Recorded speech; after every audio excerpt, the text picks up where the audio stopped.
Hey, I'm Paul with BPro, and in this video, I'm going to show you how to find your Facebook tracking pixel code in the new version of Events Manager that Facebook released in 2020.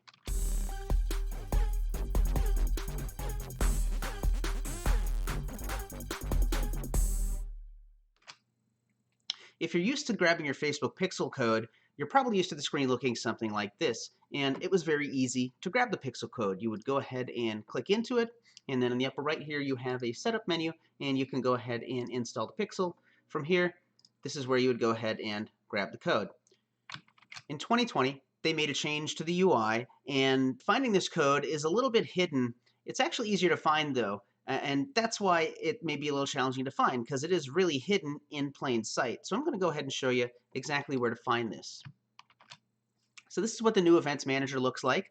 Basically, they cleaned the UI up a little bit, made it a little easier to get around. Events Manager is notorious for switching whatever ad account that you're on, so you always want to make sure when you get here that in the upper right you're choosing the proper ad account. Once you're looking at the proper account and you've chosen the correct pixel that you want, this blue Add Event button is where it's hiding. And then you can see you can manually add the pixel code to the website and then copy it from here just like you used to do. What's cool about this is that they made it easier for you to find the code, but there's still no functionality change. The pixel operates the exact same way that it's always operated. So now you would just go ahead and take this code, place it in the header of your website, and then from there you can go ahead and set up conversion events either manually or using their Events Manager, which will walk you through how to set it up.